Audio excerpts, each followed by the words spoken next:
Assalamualaikum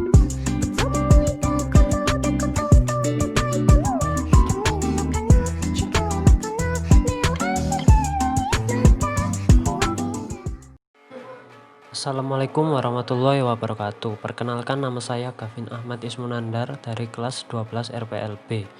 Di sini saya akan membacakan materi tentang treat dari mata pelajaran PBO.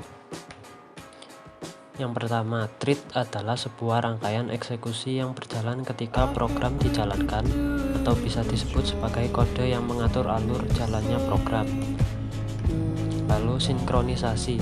Sinkronisasi adalah metode atau blok yang memiliki tambahan keyword synchronize, sehingga apabila dijalankan maka hanya satu thread pada suatu waktu yang dapat menjalankan metode atau blok program. Thread lain akan menunggu thread yang sedang mengeksekusi metode ini hingga selesai. Mekanisme sinkronisasi penting apabila terjadi pembagian sumber daya maupun data di antara thread-thread. Sinkronisasi juga melakukan penguncian pada sumber daya atau data yang sedang diproses. Sinkronisasi dapat dilakukan pada dua bagian. Sinkronisasi blok. Sintaks untuk sinkronisasi blok adalah sebagai berikut. Lalu yang kedua, sinkronisasi metode. Sintaks untuk sinkronisasi metode adalah sebagai berikut.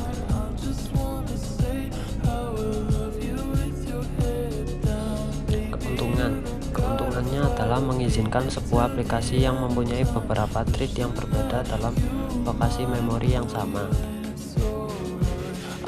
Status thread. New thread yang berada di status ini adalah objek dari kelas thread yang baru dibuat, yaitu saat instansiasi objek dengan statement new. Saat thread berada di status new, belum ada sumber daya yang dialokasikan, sehingga thread belum bisa dijalankan perintah apapun. 2. Runnable. Agar thread bisa menjalankan tugasnya, metode start dari kelas thread harus dipanggil. Ada dua hal yang terjadi saat pemanggilan metode start, yaitu alokasi memori untuk thread yang dibuat dan pemanggilan metode run. Saat metode run dipanggil, status thread berubah menjadi runnable, artinya thread tersebut sudah memenuhi syarat untuk dijalankan oleh JVM. Thread yang sedang berjalan juga berada di status runnable. Lalu yang ketiga, block. Sebuah thread dikatakan berstatus blok atau terhalang jika terjadi blocking statement, misalnya pemanggilan metode sleep. Sleep adalah suatu metode yang menerima argumen bertipe integer dalam bentuk millisecond. Argumen tersebut menunjukkan seberapa lama thread akan tidur.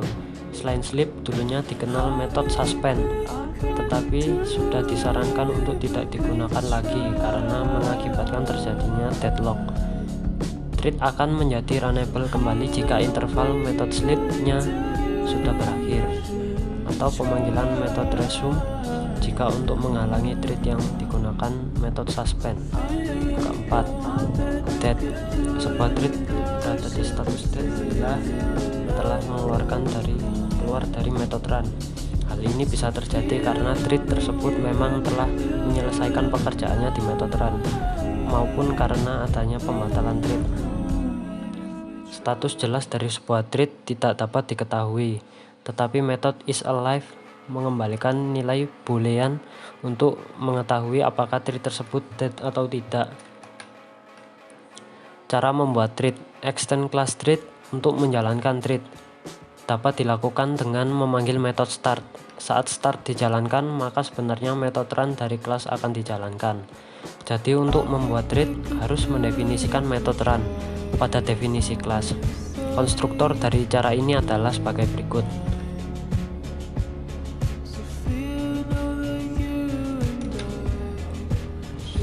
Dua, implement interface runnable. Cara ini merupakan cara yang paling sederhana dalam membuat thread. Runnable merupakan unit abstrak, yaitu kelas yang mengimplementasikan interface ini hanya cukup mengimplementasikan fungsi run. Dalam mengimplementasikan fungsi run, kita akan mendefinisikan instruksi yang membangun sebuah thread. Konstruktor dari cara ini adalah myThread, myObject sebagai berikut.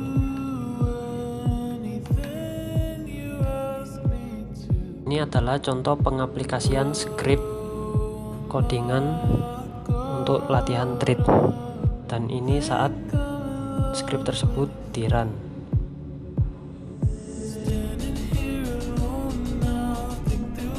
Terima kasih telah menonton.